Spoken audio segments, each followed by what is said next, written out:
Good afternoon, ladies and gentlemen. We are back for the second part of the three-part source slash layout that was to follow the unrecorded space that happened after the hiatus, given that the previous account was martyred again, thanks to NAFO. As you might remember, the unrecorded space was about Ugledar, Kursk, and Selidovo. Today we are going to speak about Kursk because the situation in Kursk is radically changing. Not as much given the ground taken or lost, which Ukrainians still keep losing. Today, by the way, we have the confirmation at least for one major change when it comes to the physical boundaries around the Kursk area of control from the Ukrainian side, and that is the takeover or the recovery of Pokrovsky just under Lyubimovka in the Kursk Oblast around the area of Suja on the western flank of Suja, the Suja plain. The other was the announced capture of Nova Sorochina, south of Pogrebki. That one, I am sure that is 100% correct, given that the Ukrainians for a while now have been playing dead possum in Pogrebki. We have very few images from the area. The advance there is extremely problematic for the Ukrainians. They are on the salient for at least 5 to 6 weeks now, and generally speaking, the last attempts there were basically solved by the repelling of a mechanized attack, if we can call it so, because it was 3 Senators and 1 Leopard 286. It wasn't directly in the area of Pogrebki, but it was not far from there. And we had a total loss of the vehicle and probably 2 more Senators that were destroyed or damaged in the attack. Anyway, that's not that much of a problem. We are going to speak about 3 main things that are happening in Kursk right now.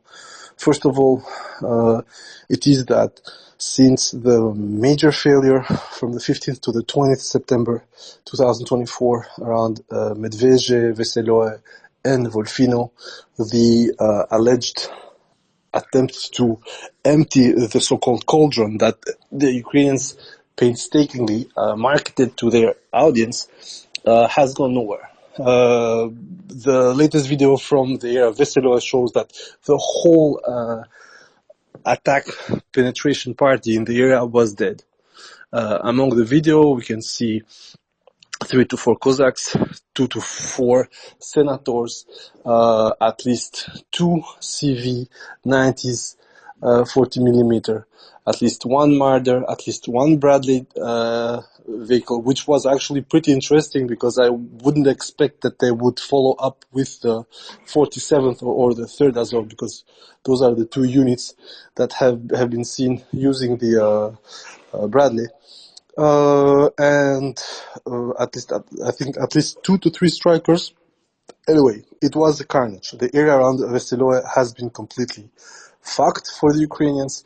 We do not see the Ukrainians even brag like they did with the 8th Special Forces Regiment, which sold us a very funny movie about how they tried to attack Volfino with a drone, ground drone. Everything is gone, by the way. The only thing we're seeing from the Ukrainians right now is old clips. They actually published a very old clip from mid to late August when they capture 2, I think those were Marines from the 810th, but I'm not sure actually.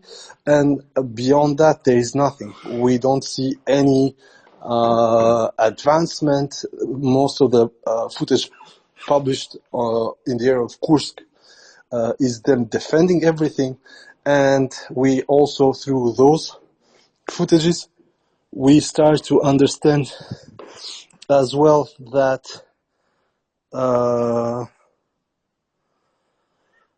well, Kursk is done. Let's be honest about it. Let's understand what's going on here on the Ukrainian side. Kursk has a expanse of the territory and a fortification of the asset as itself, as a bargaining chip for whatever bullshit Zelensky wanted to do with it is done, is over. What you're gonna have now is basically a shrinking of the territory until the Russians, as I said, achieve their goal, which is putting the Ukrainians with their backs towards the heights that come from the Ukrainian border, roughly around Suja, the south of Suja, and there we will have the final act of this nonsense, which is going to be, unfortunately, when it comes to the local population, the Russian military is starting to massively bomb the area. If the Ukrainians want to do that, which would be mostly to spite the Russians, that would result indeed in the loss of the roughly 10,000 people agglomeration, which of course is not only Suja, you got Goncharovka, Suja, and a couple of other sublet settlements around it, which I think would be a small price to pay to get rid of the Ukrainian filth from Kursk. But once again, as I said, the main issue is that the gambit itself, and I will not enter to a discussion of what is a red line, what is not, is just we are seeing the core failure of this Ukrainian leadership, which is starting a plan or strategy without telling anybody else, or so he says, having this strategy backfire almost immediately within a week. The bigger goals or the actual believable goals in order to enforce the follow-up of the strategy. As I said, if this was the 1,000-something square kilometers that they pretend to have seized within a week was the area they wanted to exchange for almost 20% of the Ukrainian territory, well, I have news for everybody that believes that. You guys need to go and check with a psychiatrist, or I don't know what you want to do, but that part was never going to fly. And of course it's logical. You're going to exchange a speck of Kursk Oblast with 20% of Ukraine. Nobody's going to do that. Like, let's be honest. But this is self-explanatory. We don't need to go beyond that. The other real problem for Zelensky is that they oversold Kursk. So, I don't know if you guys remember, you probably do remember, every single Ukrainian commentator was absolutely glad and was fantasizing of going through to Kurchatov, seizing the nuclear power plant, blocking the rail traffic within Russia, destroying XYZ gas exchangers, gasometers, and all this bullshit. Well, in reality, and I would use the latest article from Oz Kataji about this, in reality, the problem with the Kursk entry was that it literally reeks of everything that Ukraine has done so far to belittle and humiliate Russia. It has resulted in the exact contrary of every single thing they wanted to do. Now, we will go through 2022, and there are major reasons to actually be critical of what I just said, like the failure around Kiev, the retreat from Sumy, from Chernigov, from parts of Kharkov on their own volition, from the Kiev region on their own volition, and then major mistakes in planning, preparedness, a major loss of time. I already explained the fact that they absolutely wanted to have some kind of bullshit deal with the US before the war started, which in a certain sense is completely normal. I mean, why not have something, even the smallest thing, without fighting and going in fighting and having loss of life, treasure and equipment?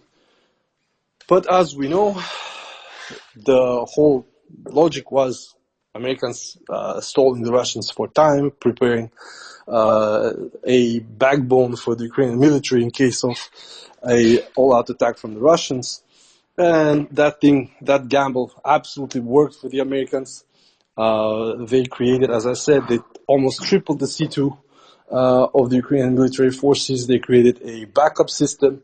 They started to integrate Starlink massively, and also they allowed the Ukrainians to use American/NATO telecommunication services, and of course the ISR, for which there is no need to present itself. The Americans themselves bragged about it, including in relationship with something called the Moscow cruiser.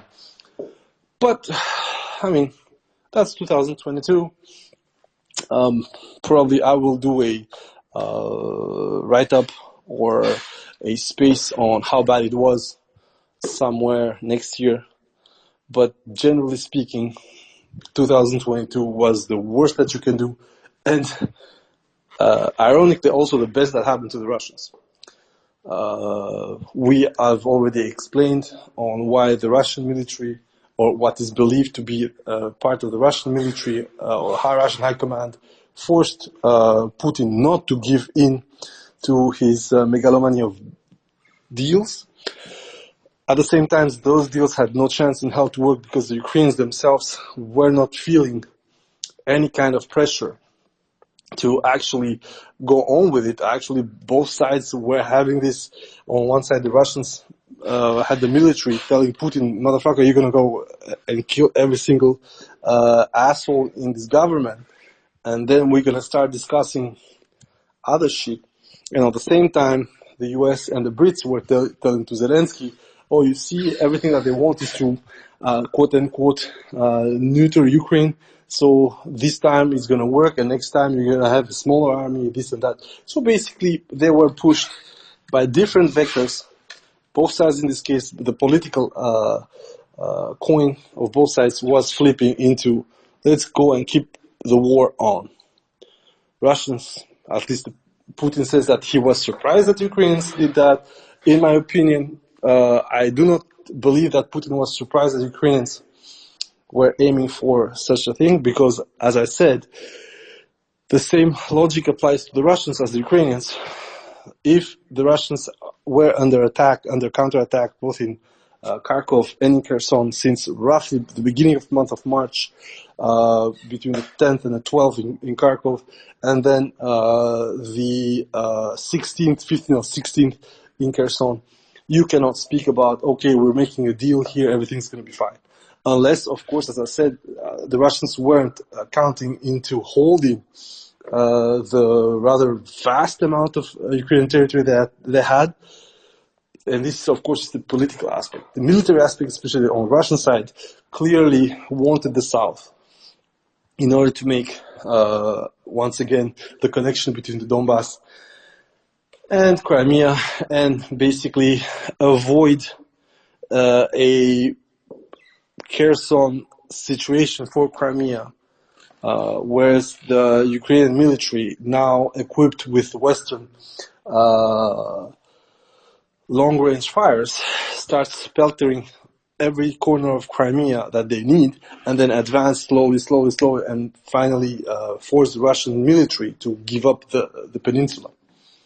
So, of course, the military, once the gears of war were in movement, they were never going to say, oh, you know what, Crimea is perfectly fine like this, we can defend it the way we want.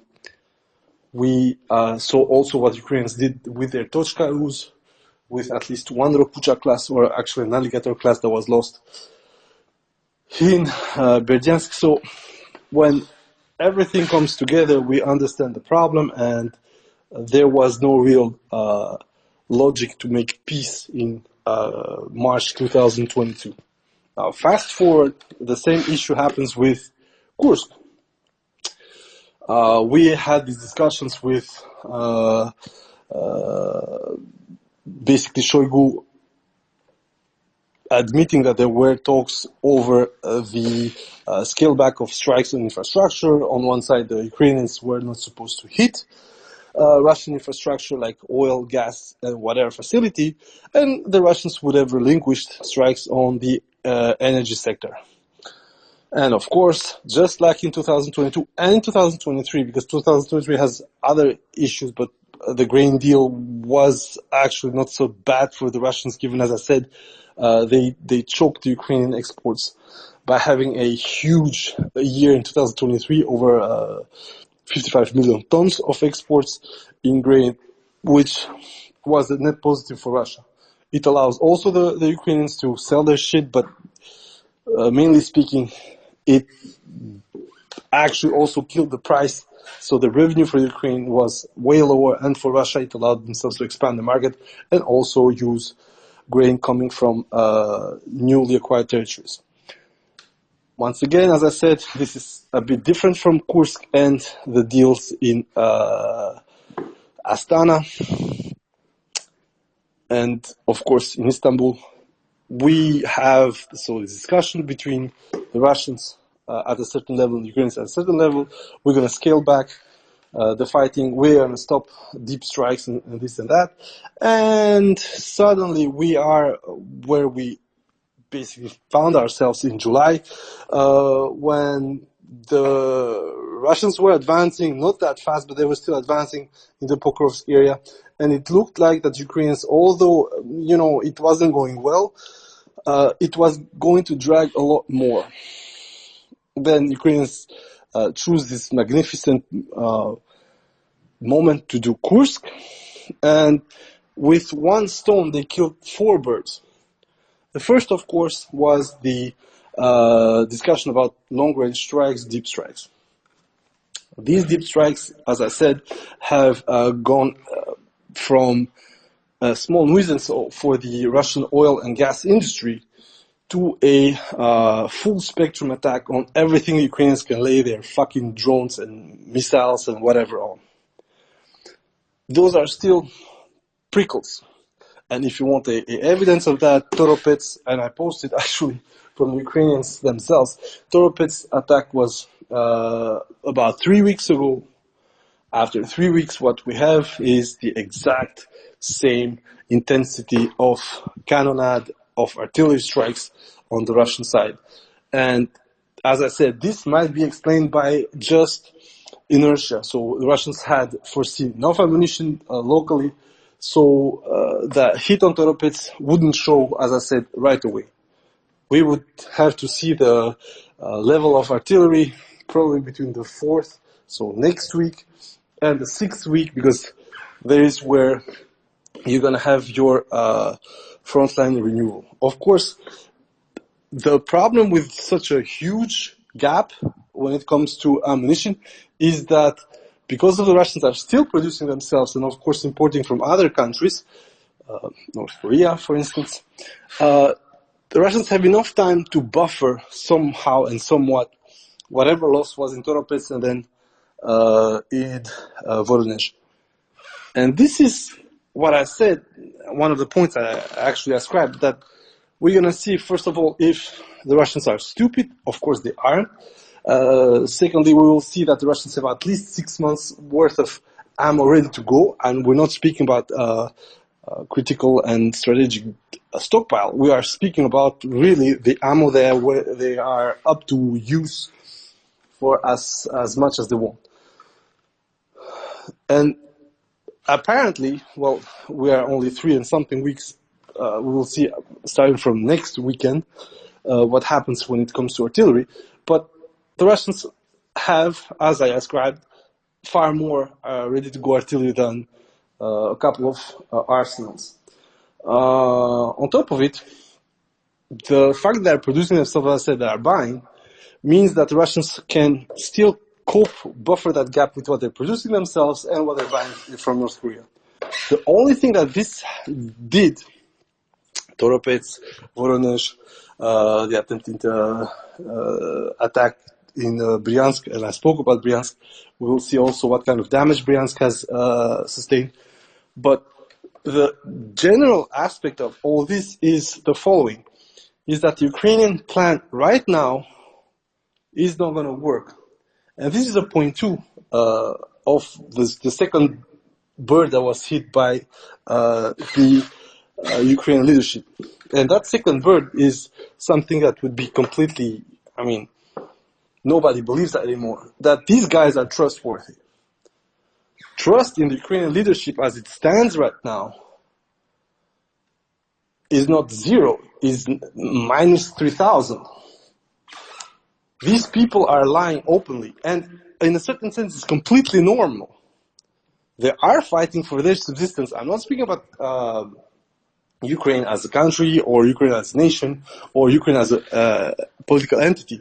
I'm really speaking about the current Ukrainian leadership, which is fighting for its survival. And it doesn't actually mean anything. I'm going to repeat, as I said, it doesn't mean anything that Putin wants still to deal with them. You have to have someone to sign your paper. And if you have Zelensky to sign capitulation, it's the best part ever.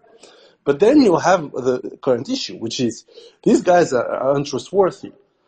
They negotiate with you, then they prepare the shitty plan, they actually start, making you quote-unquote comfortable. You think that you're going to have at least some breakout somewhere, and then they do the exact contrary and absolutely fuck themselves in the ass. The third bird that Ukraine killed with the Kursk operation is a bit more mundane. And I do not think that is exactly true, but I hold this one to be true in my aspect.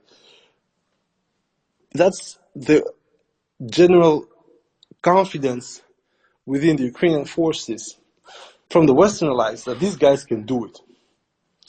And the narrative from the Ukrainian side has been, oh, you know what? See, this is a very nice operation. We break through in 1 week. We are 2,000, 3,000 square kilometers within Russia, and it's going to be fine. And see, Ukraine can fight. And then you're like, fine, first week, second week, third week.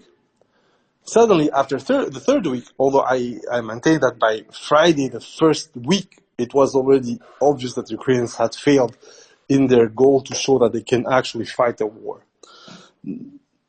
No, not only because they were stopped in Korenovo by a bunch of VKS conscripts. That's something else. We're going to fucking mock the Ukrainians with that for a while, because, as I said, they started to mock the Russians over their lack of manpower, all this bullshit. But at the end of the day, as I said, it is just not only this. It is also because the Ukrainians with Kursk, as I said, made up a shitty plan, made up a shitty orbit, went even beyond the failure that was the 2023 counter, and even had the element of surprise, a weaker, softer front, and they got stalled within 5 days. And we are not speaking about some cataclysmic Russian military shift from Pokrovsk, Kharkov, or Ugledar, or Kherson that suddenly brings the weight of its forces in Kursk to roll them out. No, quite the contrary. When you see, based on the losses that we have right now, for about 2 to 3 weeks, the Russians played prevent defense, which was a bad deal because it caused a lot of loss of personnel. Unfortunately, at least 430 prisoners of war, probably a bit more. Human losses, they let the 3 most advanced points in Kursk, I'm speaking about the Russian Ministry of Defense here, they let a lot of people die under Ukrainian drones for a reason that up to today we do not understand. Probably we'll know later on, probably the Ukrainian electronic warfare, Ukrainian secrecy, lack of agency on the part of the Russian military in the area, whatever, it doesn't matter. But for a good 3-4 days, the Russian military had the direct contact with the Ukrainian forces on the Kursk border, was left on its own devices, had almost no support, and most of the losses that Ukrainians incurred, they were literally due to a bunch of guys with lancets and a bunch of guys launching Iskander from 200-300 kilometers within Russia. It did the job at the end of the day.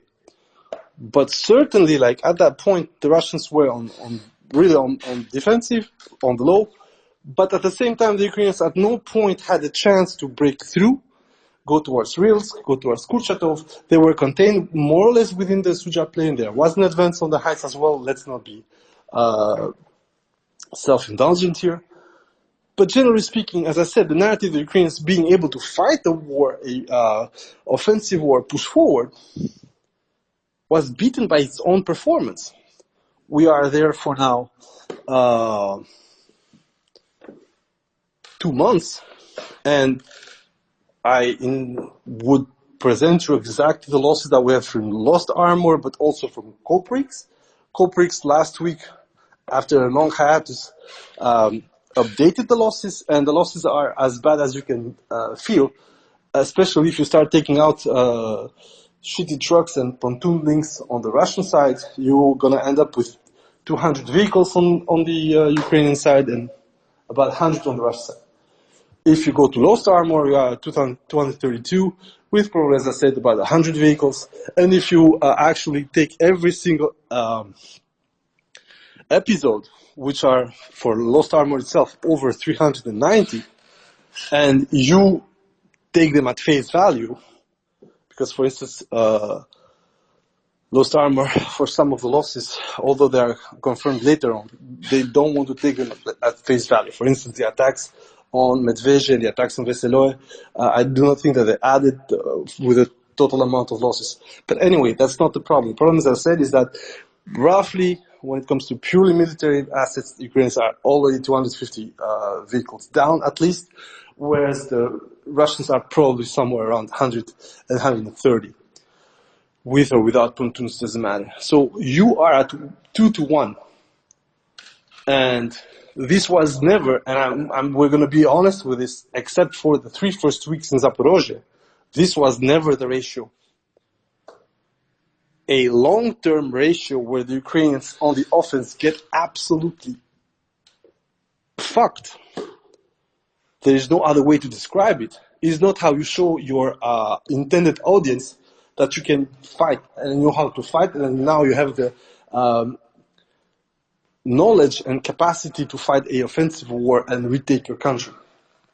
Now, the best part of all of this is that, on a certain sense, when you start analyzing the losses, you might say that, yeah, but you know, they're going with maps and shit, and most of the heavy tracked vehicles they've lost, well, they're not that important, or they're not that much, because it's true, it's roughly out of the 200 vehicles that I had lost in Zaporozhye last year between June and August, so between the 2 months of the offensive, about half or even a bit more were 180 were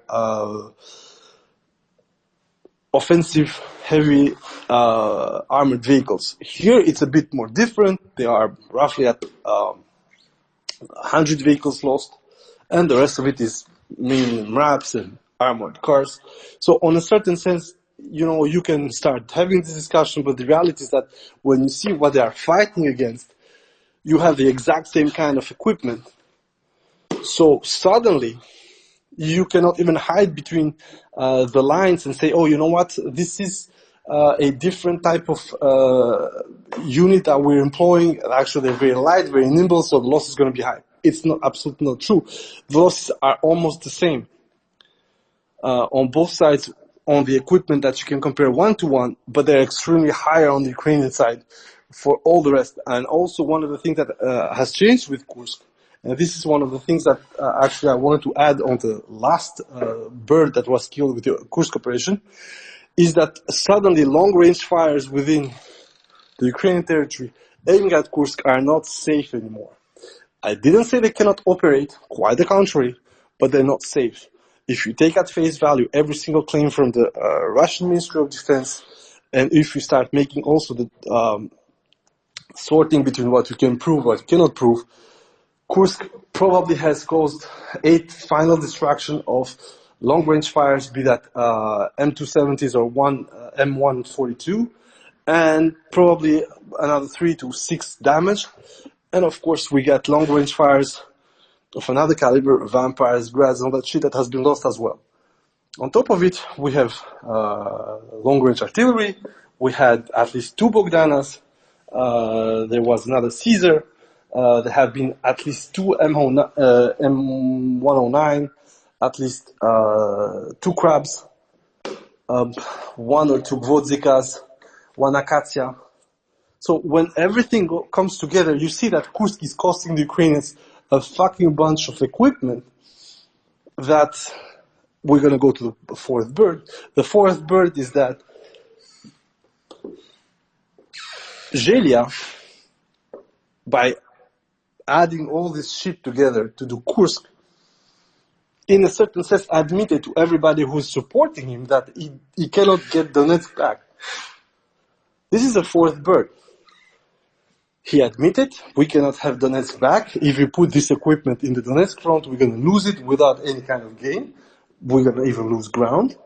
By using it in Kursk, we are going to go against a lighter equipped enemy, a less reactive, less accustomed to war enemy, which would allow us to make a completely different type of advance and give the impression to our allies that we need more weapons because we can fucking do this job. As I said previously, Kursk is actually showing that Ukrainians are not able to do this job. And Veseloe and the attempt to quote-unquote clear the Grushkovsky so-called pocket that never was actually, is showing where the Ukrainians are absolutely sucking at war. They are no better than the Russians when it comes to the exact same situation. The attack on Volfino, Veseloe, and Medvedev have left the whole attacking force burning in Russian soil. I'm exaggerating, of course. A couple of vehicles probably pulled back, for sure, because we saw at least 1 Leopard 2A6 pulling a T-72 that was damaged, getting hit by, I think, a Vandal drone, having part of its equipment go into fire, but still being able to move and get out of the kill zone. But just to tell you that Veseloe shows that when the Ukrainians cannot count on the element of surprise, perfidy as well, because they said it themselves, they hid most of the troops in civilian garbs and civilian houses in order to shelter them from attack and hide the true intentions. Some guy's going to say this is a ruse, whatever. It doesn't really matter. At the end of the day, it's a surprise element. It's a different approach to war, to staging. And at the end of the day, without that surprise element in Veseloe, Medvedev, and Volfino, the result was that they got fucked. And every single, thesaurus of goodwill and of a representation of the Ukrainian army, actual real capabilities, well, it's gone.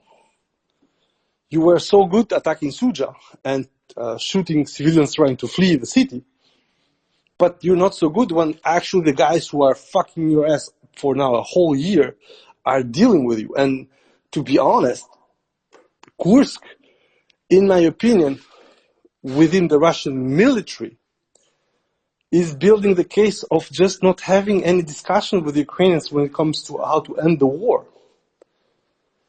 And this is I think the worst that happened to Ukraine because of Kursk. Because in Kursk it wasn't just we are going to make this raid and we're going to capture some people. No, Zelensky actually started with a list of shit, like, we're going to hold this territory in order to exchange for territories that Russia has with us, so it's an occupation. So basically, and you cannot try to disguise this under Article 51st of the United Nations Charter. You just can't. Your whole point when you have this kind of war, it's not to go and occupy. Self-defense is to actually go there, clear up the force and get the fuck out. Because your whole point is respecting your territorial integrity. So your occupation, the legal stance on the occupation itself, actually kills the whole point of the self-defense argument. Then we have the second problem with Zelensky. That was, we are here to show, as I said, to our partners that we can do this and we want more weapons. And all these weapons that you want extra, you are using them in Kursk. And they are failing every single one of them.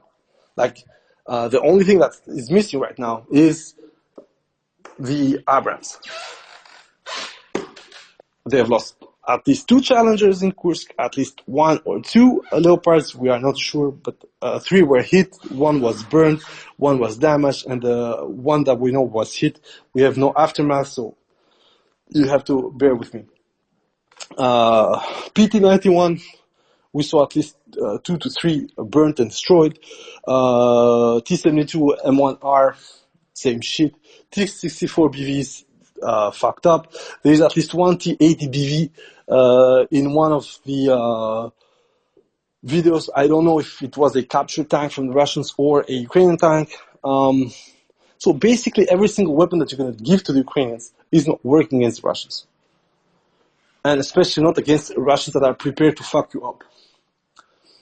And the third point, after so give us weapons, was to allow for the Ukrainians to employ Western weapons to hit within Russia. Not at lock or after lock, but deep inside. So to allow the Ukrainians to hold onto the Kursk territory. So the problem with this, when you're the Russian military, you hear, okay, this guy is not there to whatever defend himself or get his country back. What he's proposing is basically opening the door, putting the foot on the door for Western intervention. And I pointed out with Jamie Shee how it was. We're putting this up with Oz Kataji, who is trying to have this discussion about strategic conversation over how we're going to help the Ukrainians and how the Russian red lines are shit. And I'm like, you know, it's a red line, in this case, it's like a gun. Some guy is going to fucking, you know, flash the gun left and right. And at some point, that gun's going to go off. And the problem when that gun's going to go off is that if you are in the line of sight, you're fucking dead. So the red lines, when it comes to Russia and the way the Ukrainians are trying to dance, to really dance around them, is that if it goes off, it's not going to be some kind of funny joke. And therefore, I think for a lot of the, especially intelligence world within the Western chancelleries, they are like, this guy is getting fucking crazy. And in a certain sense, given the large range of targets that Zelensky had proposed, apparently, I'm saying this apparently because we do not have the plan itself, we have just what was said about it, what transpired out of it. But it was said that the guy had over 300 targets within Russia, within the capabilities of the the US and Western weapons that were going to be given. And I'm like, I completely believe that because, you know, when this war started, I had a 146 list of targets within the Ukrainian area of Kiev, Zhytomyr, Chernigov, Sumy, that would probably have broken the Ukrainians right away. And of course, in the top of this list were the 16 crossings within Ukraine across the Dnieper. So I can perfectly imagine why that would be a problem for the Westerners to start saying, okay, this guy has over 300 targets, we need to give at least 2 to 4 weapons per target, and then we need to account for a potential interception rate of even 20%. So suddenly the equipment, the long-range missiles that we need to give to Zelensky are taking out a whole bunch of arsenal from anyone, be that Storm Shadows, Atacams, whatever you want. So that questioning, that claim from Zelensky, this begging, not only is annoying, but also is absolutely dangerous because it's like, okay, there is no way the Russians are not going to fucking react to this. Because on the other side, either you do everything at once, but the Ukrainians just do not have the equipment to do this massive 1,200 vector strike. And that means that after the first attacks, the Russians, first of all, are going to retaliate, but second of all, they're going to see what the fuck is going on. Because a lot of things, in order to happen, would need Western guidance, would need Western intelligence, would need a lot of shit going on. So, at the best case scenario for the Western, there would be co-belligerence, and the worst case scenario, well, it would be obvious that you are striking for Ukraine. If you want to have this 300 vector strike at once, well, some planes will have to be from somewhere else. Because just, there is a lack of personnel for Ukrainians, there is a lack of planes as well. So how are you going to fucking launch 300 Storm Shadows at once? You can't. So, well, so both the logistical aspect and the political aspect, on top of the security aspect of this situation with Zelensky, makes that Kursk, once you analyze it properly, especially in the light now of its absolute debacle, and if you are anyone in the West, be that Brandon, be that Kamala, Trump, Scholz, Macron, everyone, you are having this problem that, okay, maybe we went too far by allowing these guys to run his fucking mouth and also to run his own ops. Because at the end of the day, the Ukrainians recognize themselves. Over 80% of the equipment, supplies, and ammunition comes from the West. You cannot pretend anymore that you don't know. You cannot just drop the ammo, drop the weapons, drop everything, and you would expect this to work. There is an input from the West. There is an input from the so-called non-belligerent entities, but with Zelia being so completely unhinged when it comes to his peace plan, you have the main issue here when you're a political leader. What if it goes wrong? Because so far, a lot of people on the Ukrainian side are mocking the Americans for having these doubts, for having this logic of what if. But the reality is pretty simple. You are not just, employing some Atacams or a Storm Shadow or whatever. It's not a boat or submarine or whatever. No, you are speaking about a huge subsystem, a huge network of companies, of storage sites, of refineries, of electrical and power generating equipment, railroad nodules. We are speaking about a massive decapitation strike that Ukraine actually sustained the first days of the war. What Zelensky wants is to be America. Or Russia, whatever. Zelensky wants to put the big boys' pants and, do that on credit. He wants a lend-lease, but actually he wants to be America. Or Israel, doesn't matter.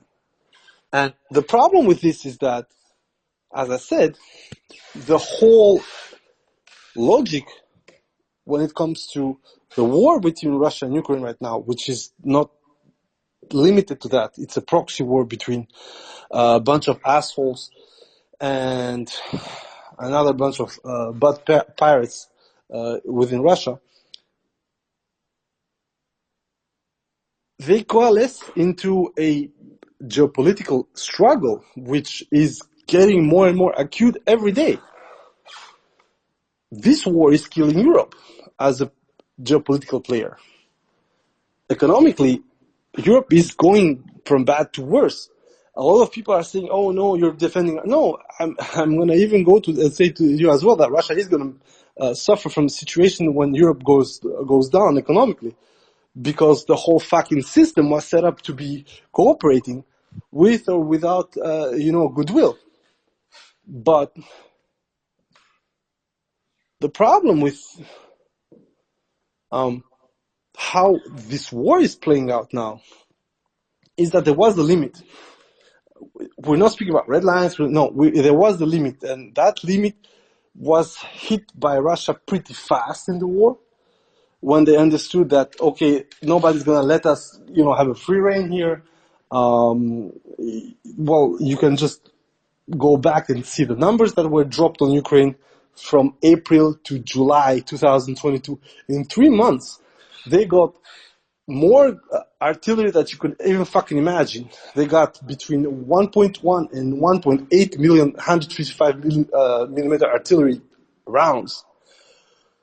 They got, tanks, all that shit was not important, but they got everything they needed to sustain their own military. And on top of that, the Russians made colossal mistakes and lost quite a bit of kit. So the Ukrainians could keep going with what they had captured, what they had received, and also with, that was the most important part, building up on Russian mistakes, Russian shortcomings, and also Russian idiosyncrasies. At some point, as I said, for the Ukrainians it was a low-hanging fruit to go after Kharkov and to go after Kherson, because geographically speaking, Russian mistakes and Russian defeats there had made it absolutely untenable for anyone to keep those two pockets. The failure to go down to southern Kharkov, doomed the whole Kharkov operation. No attempts was made to enter the city itself. One that was in the suburbs, ended pretty badly with Russian special forces having to duke it out with a superior force while being lightly armed. So once again, the problems with Ukraine, with Zelensky, are visible in the Kursk op. The Kursk op, once again, Zelensky wanted a cheap operation, maximum effect, show something that he actually wasn't. And now that he has backfired, the problem is obvious. Because he took this initiative, quote unquote, on his own. I do not believe that. But now that it has actually backfired, or is backfired, he cannot go to America and say, you need to fucking keep me afloat in Kursk because I'm doing everything right. It's just not true. We spoke about this. One of the biggest problems with Kursk is that they claimed a lot of things about the pocket. We're going to go back to Grushkovsky. They said, we completely cut off the bridges. Now we're going to fucking go in there, clear, going to get a lot of quote-unquote land lease and a lot of ganima. And you're like, how did that go? Well, it went that nothing happened. If you want, Kursk, as it's happening in front of our eyes right now, and it's not very positive for Russians either because the Ukrainians are still there. But when it comes to how this war is going to go, if you want to take the micro Kursk, where the Ukrainians had a softer pocket, they had a superiority in planning, preparation, and also long-range fires. Of course, this is not true. I think that the long-range fire superiority in Kursk, because of the Iskander, and because of now the drones that the Russians can employ to hunt down the Ukrainians, was actually since the beginning firmly on the Russian side. But for the Ukrainians themselves, when they went in there, they were like, we're gonna dominate the small pocket there because every single aspect is within HIMARS range. And hopefully, the Americans are gonna allow us to use Atacams within Kursk because it's not very far from Belgorod, where we could use it. And then, it fucked up. And once everything is done, and you reanalyze this, unfortunately the account that made the analysis is fucked, and I'm really sorry for that. But I'm probably someone is going to find a way to get back at it. But the analysis was very simple from day one, and you probably have already read it. I did not believe that they used a lot of troops. And that's what they did, actually. They didn't use that much troops. They knew how much they needed to do to just get over the border and start running amok on the backfield. That's what they did. But that means that, and we had the confirmation of this by, I think it was the New York Times, but I'm not sure, a guy from the 82nd who said, we were running everywhere to make believe the Russians were more than what we were. And I'm like, that completely makes sense. Especially when you take as template a Nazi operation during World War II. But once all this is done and said, you have to also feel a little bit where Zelensky is willing to go with this. He's not pulling the troops back from Kursk. He's taking losses every single day. He needs to sustain the troops within, as I said, the Suja Plain and the heights that are across his internationally recognized border. For how long, we don't know. Both the troops and the border.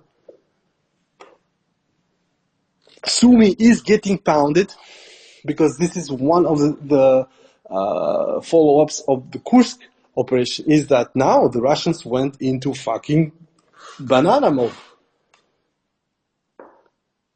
Not enough is being said about how Sumy is getting absolutely fucked. The oblast, the city, the small agglomeration around the area, everything is getting 1 or 2 fabs per day. And I already said this.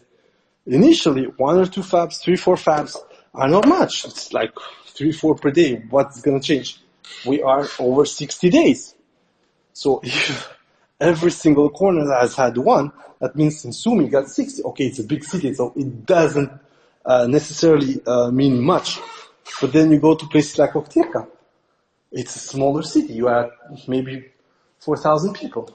Those guys getting 60 UMPKs, it means 60 buildings gone. And if the Russians doing what they are seemingly doing in Zaporozhye and Kherson, which is making life impossible for the locals, well, you're going to have an exodus. And of course, the evacuation was announced by the Ukrainians just after the operation started. But you can do that, maybe as I said, for the border settlements. But beyond that, you need to sustain the troops that you have in Kursk. And this is where we're going. We're going to the fact that Zelensky either is going to recognize that Kursk was a failure, or he's going to double down. And unfortunately, there are signs that he will do that, because after seeing Bradley's going back at work in Kursk, the 47th showed their Abrams tanks with, unfortunately, at least one, with a new cop canopy anti-drone tent, and of course air placement everywhere. But also, this was unfortunate, a different layout of the tank, a different tactical sign, which was one infrared painting on the barrel, extremely similar to what the Challenger 2 tanks had when they were spotted going into Kursk. It's very unfortunate. Of course, it's bullshit. We're very happy to have the Abrams. They're getting toasted everywhere. But I'm saying Zelensky is apparently still willing to sacrifice people in Kursk. Let's say that we are a month after this. As I said, I do not believe that before the end of the year, the area occupied currently by the Ukrainians will be completely clean. Probably there are going to be some pockets across the border. There will be cross-border raids, and there will be a drone defense plan on the Ukrainian side, because that's what they do. Unfortunately, the FPV is their weapon of choice when it comes to defense. So, well, they will have to be kicked out by being buried under UMPKs, which, as I said, means a lot of damage around and in Suja. Probably terminal damage to the gas exchanger in Suja itself, and a small ecological catastrophe. But that's the price to pay for Zelensky being a gambler. And unfortunately, that's the problem with having a gambler in the family. His addiction destroys everything for everyone if it's not taken care of. So in this case, the Zelensky gambit in Kursk, as I laid out, is destroying both the goodwill he had within the operation, before the operation, and also that has been carried over from the 2022 year, which was the only positive year for Ukraine. There hasn't been anything positive for Ukraine since November 2022, except for wanking on dead Russians and on destroyed vehicles. But the problem, as I keep saying, is even if you destroy 10 Russian tanks, but the Russians can put 100 back at it, you're just having the T-34 syndrome with the Germans. And of course, the logic is this is not sustainable. It is, because this attrition it's not going one way. It's not you are losing nobody; they're losing 10.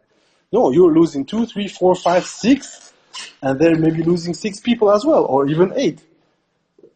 The problem is that they are on the offense, so it's quite logical, but they're also 5, 6 times more than you now. So the whole attrition game that Ukrainians want to play on, want to wank on, literally, goes against them. And Kursk is actually proving it. And one small technical detail over the losses at Kursk, every time, you have a whole bunch of descents getting killed. Latest video that we saw, I think that was around Plekovo, it's 6 guys on a fucking hole getting killed. And that's the perfect complement for probably a Marder or a heavy vehicle, a MRAP or whatever. So these people do not still have a force multiplier. They do not bring more infantry with, infantry vehicles. They do not have a force generation. So basically, they were sent that with a fucking MRAP. They're occupying this position. That MRAP gets fucked. These guys are isolated in a advanced position. They get called. It's literally 2022 for the Russians. So suddenly, the biggest problem, and as I said, like for the Russians, what would work would be time and logistics. And that's what's going on. Ukrainians do not have the logistics to sustain the Kursk operation, but this also means that whereas yesterday the Ukrainians could, play the blame game with the allies and say, we do not have the equipment, we don't have the supplies, we don't have this, we don't have that. The problem is that now the Western powers can turn around, and I think that's what is happening. Why did you need to do Kursk?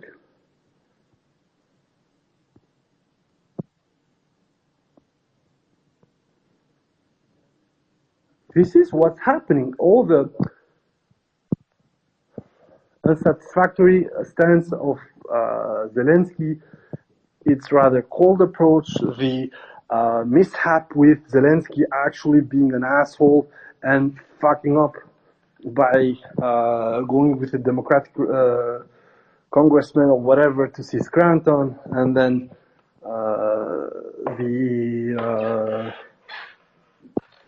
Republicans going ape shit with Johnson even asking Zelensky to get rid of the Ukraine ambassador in the US and all this bullshit. Those are just symptoms of something else. And that symptom is that's something else actually. Those symptoms I represent is that until now, America was more or less okay with Zelensky being an ass. Because at the end of the day, things were looking upbeat. Even with the major fuck up in the counter last year, the kind of losses that we're seeing from the Russians, for everyone, that seemed like, oh my god, these guys are basically throwing away another 2022 at the Ukrainians, and they're not making any advance. But that advance happened. And that for a while, the holdover and not forthcoming aid from the US could have been a problem. And I agree with that. Like, nobody was expecting that Trump would actually sabotage the aid that bad. But in reality, it's not true. That Trump freed the aid or not. The problem with the Ukrainians, as I said, is that they had already incurred extreme losses during the counter. They had hidden them, although we discovered that pretty quickly with the interviews starting from October until January 2024, when everybody started to shit on everyone on the Ukrainian side, Zaluzhny, Zelensky, the lower commanders. You remember the guy from the 47th that said, oh, you know what, they told us that they're going to steal Leopards, the Russians are going to flee. And I'm like, what the fuck, man? Like, everything we said in April and May 2023 was there. There was a fucking hubris problem on everyone based on the fact that the Russians miscalculated in 2022.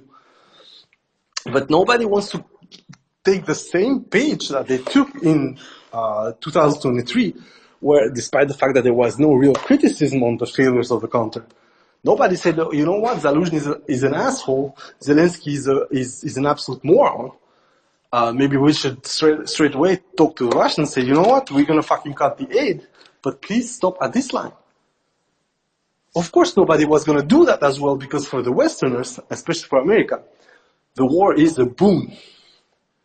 America has managed within 2 years and something to put the Europeans back to its boot, to kick the Russian energy supply from most of the European market, to start establishing secondary sanctions, which are hurting the Chinese firms as well, because, normally the trade between Russia and China should probably be around $280 billion, if not $300 billion. But right now it's getting capped because of the secondary sanction, because the Chinese right now do not want to go rogue, although we know they already went rogue on many aspects. There are so many signs, ammunition design, fill-up, satellite capabilities suddenly available to the Russians. The upscaling of the component purchase from the Russians, the Chinese buying oil, gas, coal, of course with discounts, but it still means a lot more in the coffers of the Russian Federation than just being kicked out of a huge revenue piece now that are basically reduced to strict minimum within the European market. So what now? Why nobody within the Western camp is getting Zelensky by the neck and saying, listen here, little faggot, you are absolutely ruining this? Well, because the biggest problem for the West right now is that they also put their own face in there. And Kursk actually has done a lot more damage than just to the credibility of Zelensky or the credibility of the Russian red lines. And it's true that a lot of NATO assholes are coping about, oh, you see, Putin did nothing, Zelensky invaded. Why should Putin do anything about 8 to 12,000 Ukrainians? Although I think there are a lot less, probably between 5 and 7,500, invading 1 to 3% of Kursk Oblast. Why would Putin start nuking the place for something that he can reduce, and also which, unfortunately for everybody, cynically is a own goal from Zelensky? Of course, this is not the way how a head of state should treat its border. But Russia is so much mired in conflict right now with Ukraine that it just doesn't matter. And as I said, in a certain sense, cynically, especially for the Russian Ministry of Defense, for the war camp, this is the best gift that could have ever been done by Ukraine to the Russians. First of all, it shows that the Russians tried something, especially now that the Western press is going out with the story about the, negotiations of the energy strikes. On the other side, you have other problems. Those other problems when it comes to Ukraine is that now, as I said, Ukraine is losing Kursk. Everything that the Western press is putting out there as a, feel-good piece is turning pretty sour, and it's showing that actually everything is bollocks. I mean, reread Jamie Shee, reread Oz Chatterjee, and everything that they think they know. Okay, Jamie was in early September, so the situation hadn't decanted in the way we're seeing today. So if there was still maybe some kind of hope or some kind of illusion. But Oz Chatterjee's pieces is absolute filth. It not only misrepresents a lot of facts, but also you can see that it's a fluff piece for something that unfortunately, as I said, sounds horribly bad now that you know how the situation is going, confirmed by both sides and geolocations. So, what next again? What next in Kursk? Well, very simple. Either there is a collapse of one of the two flanks of the Ukrainian forces currently. I really think that the collapse along the Sverdlikovo area will happen. And that's a big problem for Ukrainians because it will also mean that they would lose the start of the heights from the border towards Ukraine, and that would also eliminate a highway / direct road towards the west of the current Sudzha pocket, which would just put the Russians next to Sudzha, but allow them also to go around Sudzha and cut Sudzha from the south. Now, this is already a huge problem for the Ukrainians because, as I said, I do not think that the local command is not saying the truth to Zelensky and the high command. I do not believe that people on the ground are lying because we had multiple telegram messages in that sense where for instance, they call me Sniper, said that, nobody's going to Pyaterushka anymore to make funny pictures because the faggots, in this case the Russians, have become mad. And that's exactly what's going on. Nobody's being visible in Sudzha anymore the same way as before because FPVs, because Orion, because UMPKs. We are going down that road that we had before where the Ukrainians yap, Ukrainians do something, they fail at it, and then start screaming that they're killing us, please help us. It's the Taran theorem and it's the Zasho. the whole paradigm with Kursk is this. That operation is going to die in the most horrible way. And I hope for the sanity of the Ukrainian population, but also for the Ukrainian military leadership, that someone will have the balls to tell to Zelensky he's a fucking asshole. And he sacrificed probably 2 to 3 brigades worth of equipment and people while facilitating the Russians' advances in the south and now in Siversk.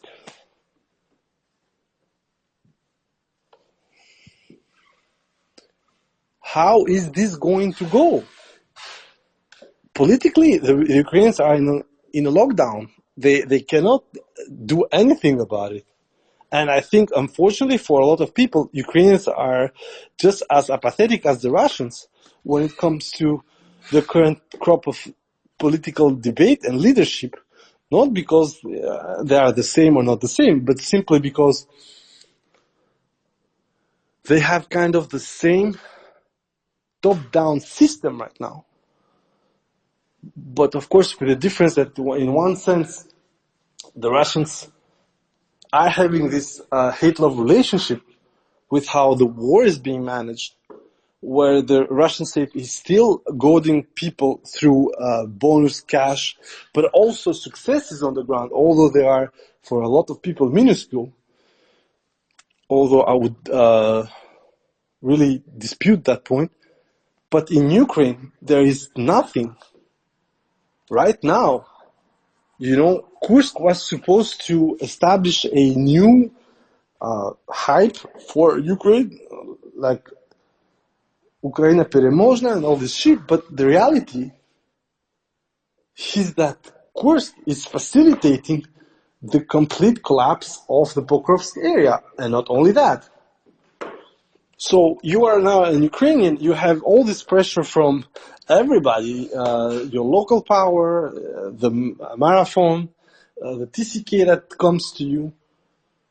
And what you're hearing about Kursk is not the, oh yeah, we're taking the fight to Russia as the bullshit peremoga that they posted with a bunch of assholes that they swapped for the Russian conscripts early during the Kursk operation. No, what you're seeing right now, and I'm sorry to say, you're seeing missing in action requests from families. You're seeing, according to Lost Armor, at least 1,400 people dead or missing in action for more than 2 weeks. So basically dead. Lost Armor is at roughly 60, 70 POWs. I contest that. On tape, we have at least over 180. Then you got to add the wounded. And when you do the total accounting, you take out those 20-something tanks, and you start counting the people that would have been on those vehicles that are troop transports, who are easily, of the destroyed and captured vehicles, easily at 4,000 people worth of equipment. Because you got also the civilian shit that I don't count, but that still transport troops, supplies, all that stuff. So on equipment itself, you have about 4,000 people that is gone, that has gone into Kursk but has lost their means of transportation there.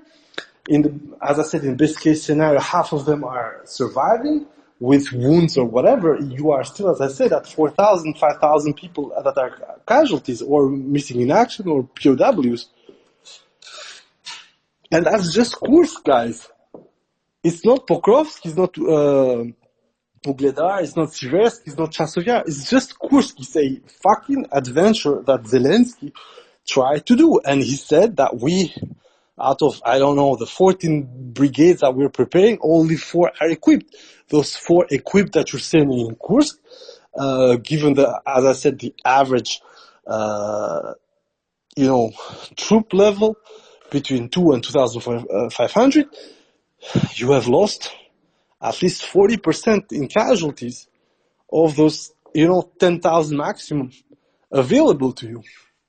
And once we look at the Orbat, we see that there are a lot of, nonsense things that are thrown there. You got some drone company, you got some battalion, you got some company, then you got a whole fucking brigade. Once you make all the fucking calculus, you see that even if these guys are 20,000, you have lost in casualties, killed, missing in action, and captured at least 25% of this shit. And it's 2 months, man. And it's not going forward, because this was the thing that was going on with the counter. With the counter last year, it lasted 4 months, but you still had some movement. You still had progress at some points. You had Urozhanye that was grinding on. You had guys that managed to even go to Novoprokopivka. We all remember the two assholes that were actually aiming mortars onto Novoprokopivka that got slaughtered by some old guy in 2023. You had multiple attempts, and also you had this, grind on. And ultimately, when we see the whole gains during the counter, it wasn't that different from what the Ukrainians have right now in Kursk. In total, the maximum push was roughly 600 square kilometers, with the logic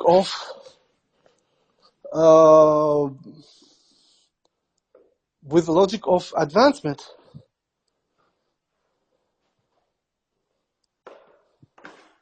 So, sorry guys, just a message.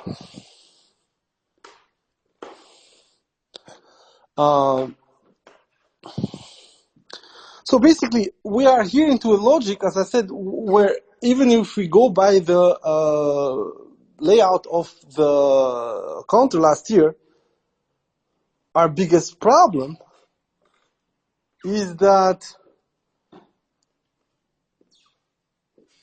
we do not see anything going forward. At the end of the counter last year, as I said, the biggest advance was probably something above 600 square kilometers. But now, we are going the exact same way that the Russians did initially during their invasion in Ukraine.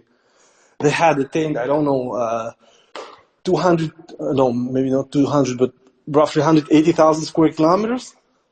And then they started losing them, and finally they locked the lines where we are right now. But with Ukraine, that's in a certain sense what they're having. They're also going through all these stages of advancement. Then they got stuck pretty early, and now they're getting slowly rolled back. And that they get rolled back in 2 months, 3 months, 4 months, it doesn't really matter when it comes to the effort on the Russian side, because one also of the goals that Zelensky laid out was to pull out troops from the Donbass towards Kursk. It never happened. So when you have the Ukrainians going lower in supplies, in men and in assets, we can also have this idea that the Russians are going to pile up on them and put another 15,000 guys in Kursk in order to get rid of them as soon as possible. But at the other side, in the current positioning, the Russians are doing pretty fine. Ukrainians are not going deeper in Kursk. They're getting a boatload of non-necessary losses. It is getting a huge boost morally to the Russians, because, see, the Ukrainians, these assholes try to invade us. It's for a populist regime that Russia is up to a certain point. This is just fucking perfect. And I know people are going to say, yeah, but they say that it's the new normal. Yeah, well, it's a new normal. We had this huge attack with Western equipment, and hundreds of thousands of Ukrainian soldiers, and see, we beat them back. Look at these losses. You can see here Ford, their Marder, their Leopard, their CV-95. Ukraine is giving so much PR ammo to a person like Putin that, once again, well, that's what I told you guys from the very first day. This is such an own goal of biblical proportions that only someone like Zelensky could have done this. And Putin, because both miscalculated, so basically one people. Now, when everything is said and done, once again, about Kursk, when you have to start contending with, okay, what are we doing here? We have either half of the troops dead or wounded, or 1/4 of the troops dead or wounded, and we have like maybe 1/4 or half of the equipment. Doesn't matter. We have these losses. What do we do? Where we go from here? Well, for the Russians, it's simple. They're pushing in Pokrovsk, they're pushing everywhere, and even in Kursk. Why would the Russians start piling up on the Ukrainians and allowing them, to shorten the pain in Kursk and refocus where they actually need to focus, which is the Donbass?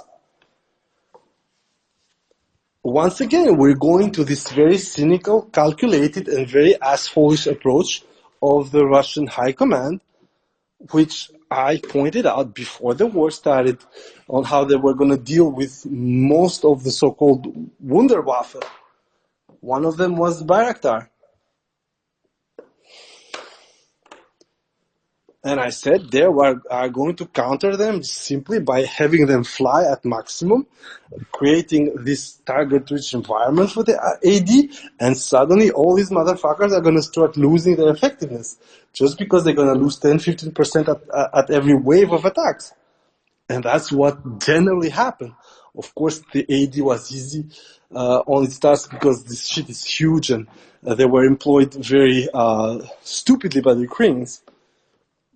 But we have the same principle here. What the Russians want from the Ukrainians is for them to keep going at Kursk as much as they can, employ as many as veteran units. So if possible, let's put the 67 there. Let's bring back more assholes from the 82nd. Let's just drop every single Marine unit there. Unfortunately, the 2 Marine units that were in southern Donetsk are still in southern Donetsk around Pokrovsk. We saw one IMX-10 RC getting blown. So the whole point here for the Russians, if Kursk stays the way it is just to keep going. It's unfortunate that I said, because this would allow some far more heavy-nosed resistance for the Ukrainians deep down the road. But generally speaking, there wouldn't be any kind of trouble on calling the Ukrainians out when the push will come to shove. Now there is one last point that Kursk is making obvious. And that is the importance of the Ukrainian war and of Ukraine for the Western world, and its importance for the Russian leadership. When the attack on Kharkov happened, you remember we had all these absurd lines about how this attack is going to go straight for Kharkov, and you got 10,000, 20,000, I don't know, man. I mean, Russians were invented back then. Western press start going in unison. We should allow the Ukrainians to use weapons within Belgorod because that would help the Ukrainians to defend themselves against this renewed aggression. I'm like, what the fuck, bro? It's over 2 years. The war is still there. It's going on the same way. And that it comes from Belgorod or it comes from Donetsk. It's still the same Russians bombing the shit out of the Ukrainians. So there we had this first pattern of having the press, the Western press actually make this distinction on quote-unquote new front. So basically for them, there was already this giveaway that, okay, you know what, Donbass is Donbass and it's more or less lost. And then the Russians gave the same kind of vibe when they said, when you start hitting, Kursk with ATACMS, we're going to consider whatever nonsense, blah, blah, blah. So then they themselves opened up to this kind of red line between old Russia and new Russia, or Russia and the conquered territories. And that also, to me, marked this situation where you're asking yourself, wait, what's the problem here? We're not supposed to have this kind of, conversation. And what is Russia, and what is Ukraine is Ukraine. And Russia is 4 new oblasts plus Crimea, which is an autonomous republic. And nobody on each side should make these kind of differences. So what Kursk is solidifying here, and that's the point, is that apparently for both sides there is obviously a conclusion here, which is Donbass for the most part is not going to be redeemable right away for Ukraine.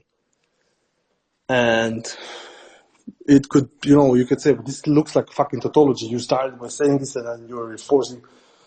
And it's true in a certain sense. I'm trying to find arguments to point out that for some reason, on both sides, we're having this problem where, on that side, Western press, but also the Western leadership is saying, you know what, okay, we're going to try to do something else than, quote unquote, to win the war, because obviously it's, quote unquote, a stalemate, which it isn't right now. And on the other side, you have the Russians themselves having these pretenses that, we have this 4 oblasts and then we can discuss for everything else. Whereas, as I said already, these 4 oblasts are extremely badly located for 2 of them, because, for instance, Zaporozhye will have, again, its capital city, the Zaporozhye Oblast, will have its capital city, Zaporozhye city, cut in 2 by the Dnieper, and the same goes for Kherson, which has its capital city on the other bank of the Dnieper, which, militarily is a very precarious situation, and we saw that especially for Kherson.